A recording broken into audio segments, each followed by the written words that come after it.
बच्चों नमस्कार।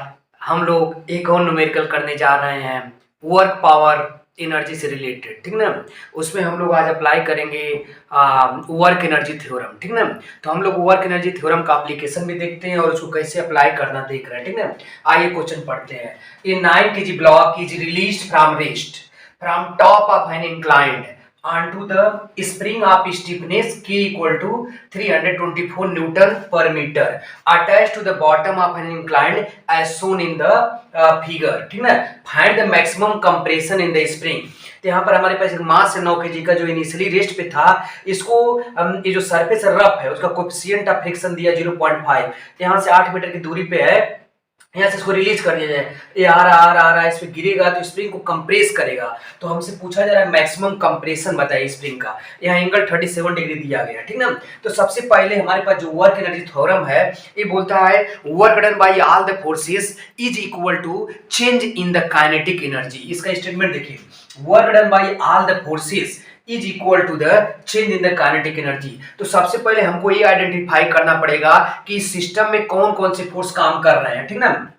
देखिए मास यहाँ पर है तो सबसे पहले ग्रेविटी इसको नीचे खींचेगी, यानी ग्रेविटेशनल फोर्स है ना। यहाँ टच है, टच वाला फोर्स यानी कि नॉर्मल फोर्स आएगा, नॉर्मल फोर्स लगेगा। रफ सरफेस यानी फ्रिक्शन फोर्स लगेगा, यानी फ्रिक्शन फोर्स है। और यहाँ पर आएगा तो स्प्रिंग को कंप्रेस करेगा।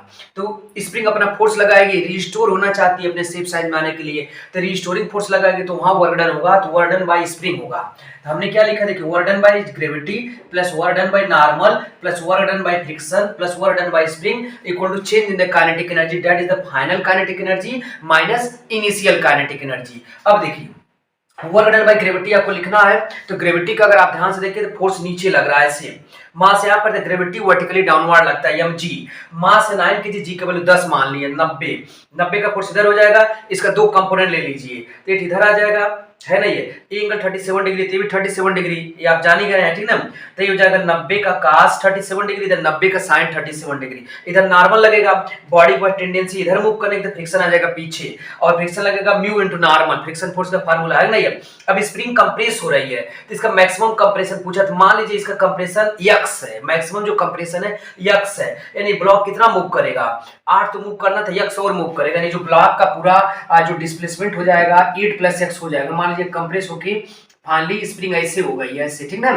तो x और कंप्रेस हुई, यानी जो दूरी है x मान ली है, तो जो पूरा इसका डिस्प्लेसमेंट हो जाएगा 8 + x हो जाएगा, वही x हमको निकालना है, ठीक है। तो आइए वर्क डन बाय अगर ग्रेविटी लिखेंगे तो सबसे पहले आपको फोर्स लिखिए। ग्रेविटी वाला जो फोर्स है देखिए, इसका दो कंपोनेंट ले लिए इधर, तो इस डिस्प्लेसमेंट की डायरेक्शन में हम ग्रेविटी का फोर्स ले लिए हैं। आप पढ़ेंगे वर्क डन क्या होता है, force multiply by displacement in the direction of the force, या displacement multiply by force in the direction of the displacement. तो ग्रेविटी वाले का जो डिस्प्लेसमेंट की डायरेक्शन में फोर्स है कितना, 90 sin 37 डिग्री। यहाँ लिखेंगे 19 sin 37 डिग्री। ये तो क्या फोर्स, डिस्प्लेसमेंट कितना है 8 + x, और एंगल कितना फोर्स और डिस्प्लेसमेंट के बीच में 0 डिग्री। देखिए फोर्स भी इधर ही लग रहा है 19 sin 37 डिग्री और डिस्प्लेसमेंट भी इधर ही हो रहा है 8 + x, यानी दोनों के बीच का एंगल 0 डिग्री है। तो आप ऐसे लिख सकते हैं प्लस। अगर आप बात करें नॉर्मल फोर्स का, ठीक है, तो नॉर्मल फोर्स आपके पास देखिए हमेशा सरफेस के परपेंडिकुलर है।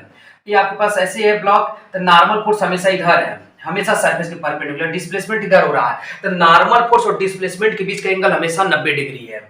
तो वर्क डन हो जाएगा 0, है ना, या फेस cos 90 डिग्री। फोर्स लिखेंगे, डिस्प्लेसमेंट लिखेंगे और cos 90 डिग्री, cos 90 होता है 0, इसलिए वर्क डन बाय जो नॉर्मल आ जाएगा उसको 0 लिखिए, ठीक है। आगे work done by friction, friction force है म्यू इनटू नॉर्मल, या म्यू के इनटू नॉर्मल लिख सकते हैं, ज्यादा म्यू के इनटू नॉर्मल। अब देखिए म्यू के का वैल्यू 0.5 और नॉर्मल का वैल्यू देखिए यहां से लिखे हैं।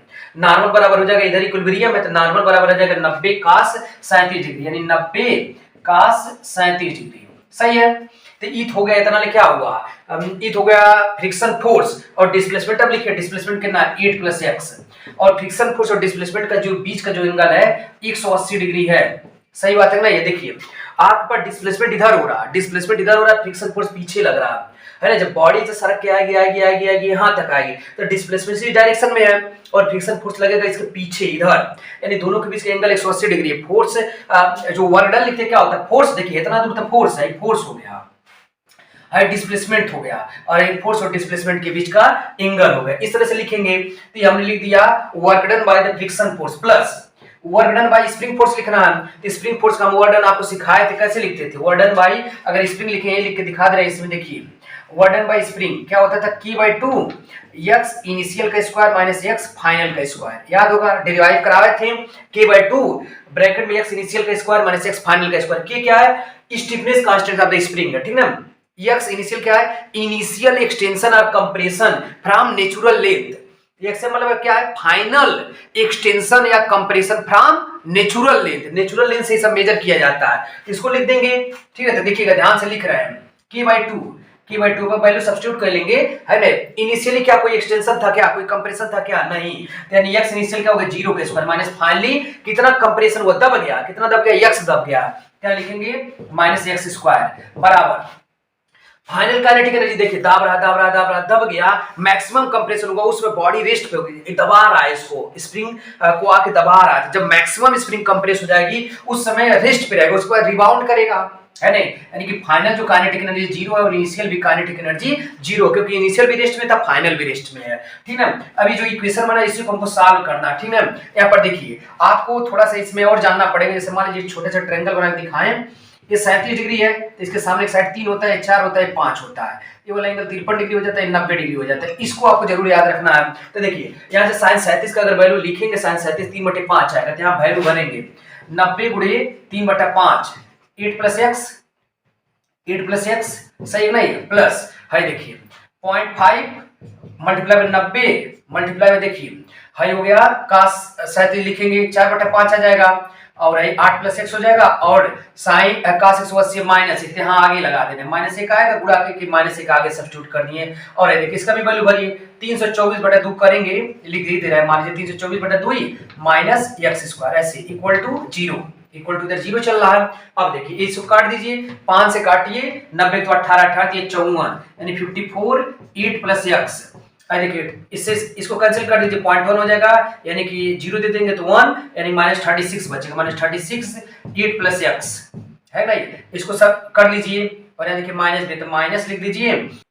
इसको सॉल्व करेंगे 54 ब्रैकेट में 8 प्लस x माइनस 36 के ब्रैकेट में 8 प्लस x माइनस इसको काट देंगे 162 x स्क्वायर इक्वल टू 0 हो जाएगा, ठीक ना।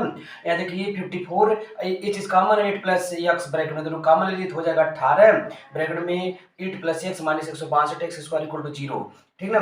इसको थोड़ा रीअरेंज करिए, 18 दोनों कॉमन खत्म करिए तो आपके पास एक क्वाड्रेटिक इक्वेशन बन जाएगा 9x square minus x minus 8 equal to 0। इसका फैक्टर करिए और सॉल्व करिए। जब आप इसका फैक्टर करेंगे तो आपके पास ये बन रहा है x माइनस ब्रैकेट में आ जाएगा और 9x प्लस 8 आ जा रहा है इक्वल टू 0, यानी एक सोल्यूशन जो हमारा आ रहा है x बराबर 1 मीटर आ रहा है और ये आ रहा है x बराबर 9 माइनस 9/8 मीटर, ठीक है। तो इसको डिस्कार्ड करेंगे, इसको नहीं लेंगे, x बराबर 1 metre is our right answer. In this way we are going to solve this particular problem. Okay bye, thank you very much, take care.